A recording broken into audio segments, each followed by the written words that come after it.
से हूँ और ये प्रभाग है रुपेश यादव का। रुपेश यादव नाम चर्चे में है क्योंकि लंबे समय से महापौर भी रह चुके हैं और कोविड काल में भी किसी लोगों ने यहाँ पे तारीफ की है। मैं महिलाओं से जानना चाहता हूँ कि उनको क्या अच्छे तरह से आप जानते हैं? बहुत अच्छी तरह से जानती हूँ। 15 साल से हम यहाँ पे रह रहे। रुपेश भाऊ राजकारण अलग रखते हैं, लेकिन उनका जो जनता विषय प्रेम है वो बहुत 90% उनका जनता विषय ये रहता है। हम आज रात भी कॉल करेंगे तो कभी भी हाजिर रहते हैं, फोन कभी उठाते नहीं, ऐसा होता नहीं है। और ये कहेंगे हम जैसे लोड बिल्डिंग में उधर 41 बिल्डिंग गिराया था तब वो आधे रात वो लोगों का सबकी हेल्प करते थे। 41 बिल्डिंग वाला बात आपने उठाया है, वो बहुत बड़ा मामला है, उसमें तो लोग बेघर हो गए। मैं आपसे एक छोटा सा सवाल, नवरात्रि और गणपति अभी हाल ही में गुजरा है, ऐसे में रोड रास्ते को लेकर बहुत खड्डे थे, क्या विधायकों ने कुछ नहीं किया? कुछ नहीं किया। रोड इतने खराब हो गए थे। मेरे दो फ्रेंड गिर गए थे, उनकी हेल्प करने के लिए मैं गई थी। मैं भी बच्चों को स्कूल छोड़ने जाती हूँ। इतनी दिक्कत होती थी कि पानी इतना था कि खड्डे में दिखता ही नहीं था, गाड़ी डायरेक्ट जाके गिरती थी। इतनी बुरी हालत हो गई है। और जैसे रुपेश भाऊ का कहेंगे हम कि वो लोगों की इतनी हेल्प किया, चादर बांटी, खिचड़ी बांटी, उनको कितना हेल्प करते हो, सबको हेल्प करते। इन्होंने जो बात कही आप लोगों को जानकारी है क्या, सच है? 10 दिन का 200 आदमी उधर आते हैं, सब समस्या लेने के लिए।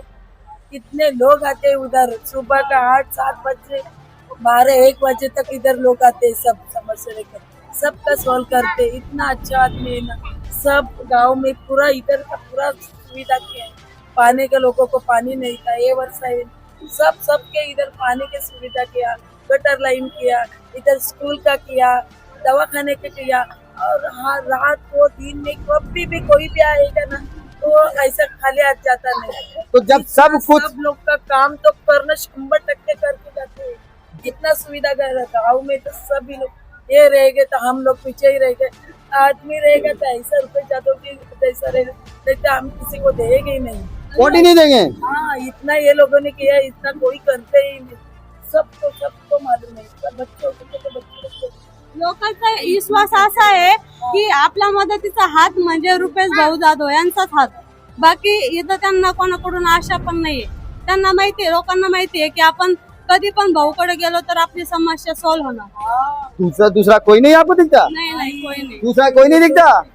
भाई सीधा नकार दिए हैं, अब क्या होगा? नगर सेवक रुपेश यादव ही क्यों?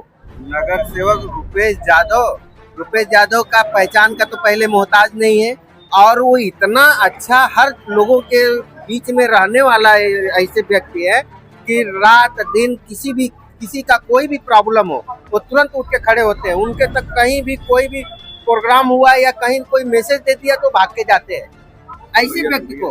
तो फिर दूसरे को भी तो चांस मिलना चाहिए। क्यों चांस मिले? क्यों? काम करने वाले को चांस देना चाहिए कि बिना काम करने वाले को चांस देना है? काम करने वाले को चांस चाहिए ना भाई। अरे एक मौका तो मिलना चाहिए। कैसे क्यों मौका दे लोगों को? इतना साल से तो मौका ही मिलते रह गया। अभी 5 साल में लोग मौका ही था ना काम करने का। 5 साल में तो भाऊ तो नगर सेवक नहीं थे। हाँ। लेकिन 5 साल में कभी आया क्या? कोई मार्केट में, कोई रोड पे, कोई घर पे किसी को दुख तकलीफ में आया? कोई आया क्या? लेकिन ये 5 साल नहीं रहते हुए भी लोग अपनी जिम्मेदारी पूरी तरह से निभाया। तो जनता के अंदर पूरा विश्वास है। और आज के तारीख में समझ लीजिए कि ये जो अपना बहुजन विकास आघाड़ी का जो चल रहा है ना, ये लोग जो आए हैं ना अभी नया रील बनाने वाले, वो लोग खाली घर तोड़ने के लिए आया है, घर बचाने के लिए नहीं। घर बचाने के लिए हमारे अप्पा है, जो एक समय ऐसा था कि बुलडोजर के सामने लेट गए लोगों को घर बचाने के लिए। 50-50 लोगों के ऊपर केस हुआ, आज तक केस लड़ रहे हैं। ऐसे हमारे अप्पा है, हमारे रुपेश भाऊ है। जो लोग घर बचाने के लिए काम करते हैं, घर तोड़ने के लिए नहीं काम करते। क्या कर रहे हैं आप? घर तोड़ने वाला किसी को बता रहे हैं, घर जोड़ने वाला? घर तोड़ने के लिए आए, आश्वासन दिए कि आप लोग मुझे वोट दो और हम आपका घर बचा लेंगे, हम पहला आपको घर देंगे, उसके बाद तब टूटेगा।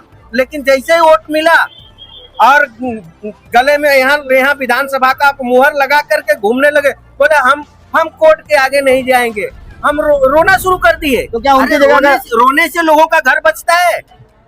सरकार में गए हो तो सरकार के साथ गुहार लगाओ। आपने जो वादा किया करना चाहिए। 41 बिल्डिंग 5,000 लोग रोड पे आ गए, रोने लगे।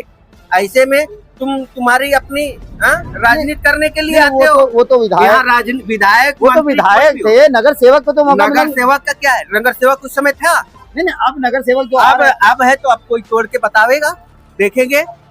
मतलब चैलेंज है, मतलब अगर अपना विश्वास है, इतना विश्वास, चैलेंज बोलता हूँ कि अब इसके बाद ये बहुजन विकास आघाड़ी आई रही है, 100 के पार हो रही है। महापौर भी बहुजन विकास आघाड़ी का बैठ रहे, और इसके आगे कुछ नहीं होने वाला है। इतने साल में इतनी जनसंख्या हुई है, फिर अप्पा के विश्वास पे लोग यहाँ, पूरे मुंबई से लोग यहाँ आए हैं, नाला सुपारा बसई बिरार में। बहुत बड़ी बात इन्होंने कह दी कि मैं आपको बता दूं, इन्होंने जो बात कही है उस बात में बड़ी गहराई से अगर देखा जाए तो अगर आज से 20 साल पहले जो लोग मुंबई आए थे, अगर 2 व्यक्ति एक साथ मुंबई आए और एक मुंबई रुक जाए, दूसरा नाला सुपारा जाए, अगर उनसे पूछा जाए कि तुम कहाँ पे रहते हो, तो वो गांव वालों को बताते हैं, मुंबई का आदमी बताएगा कि मैं खोली में हूँ, लेकिन वही नाला सुपारा में रहने वाला बोलता है मैं घर में हूँ। यानी 10 बाई का 10 ही सही, लेकिन घर में रहने वाले लोग नाला सुपारा के हैं। लेकिन आज से 20 साल पहले जो लोग मुंबई आए थे, वो आज भी अपने गांव वालों को फोन पे बताते हैं कि मैं खोली में हूँ। तो ये बात लोगों को समझना पड़ेगा कि अगर आप खोली में हो तो आप इस बात को समझिए कि आप मुंबई में अगर खोली में रहने वाला और नाला सुपारा में घर में रहने वाला, तो दोनों में बड़ा फर्क होता है। और घर में बसाने वाला अप्पा है। चाहते तो ये भी दुनिया भर का बिल्डर उतार करके यहाँ पे नए नए कंस्ट्रक्शन के काम कराते, करोड़ 2 करोड़ के फ्लैट बिकते, लोग यहाँ पर चालियों और झुग्गियों में नहीं रहते। तो कहीं ना कहीं आपका आरोप है कि झोपड़ियों में बसाने वाले अप्पा हैं, गरीबों का सहारा है। यहाँ पे उन्होंने गरीबों के लिए सहारा बन करके खड़ा हुआ है और खड़ा रहेंगे। उनका आश्वासन भी है अप्पा का। तो क्या कहेंगे जो लोग घरों में उनसे क्या कहेंगे? इरादा जो घरों हैं उनको यही बोलूंगा कि अपना घर बचाना है तो सिटी के ऊपर वोट देना है। मतलब घर बचाना है तो सिटी को वोट बचाना है, नहीं तो ऐसा ही होगा जो 41 बिल्डिंग का हुआ है। डरा रहे हैं आप? डरा नहीं रहे, ये हकीकत है भाई। इन्होंने बहुत बड़ी बात कह दी है। अब तो जनता तय करेगी कौन जीतेगा कौन हारेगा और किसके पक्ष में लोग जाएंगे। आप देख रहे हैं इंकलाब ड्राइव, मैं फारूक। अगली खबर प्राप्त करने के लिए चैनल को सब्सक्राइब करें, लाइक करें और शेयर करें और सपोर्ट करें निःशुल्क पत्रकारिता का। जय हिंद, जय महाराष्ट्र।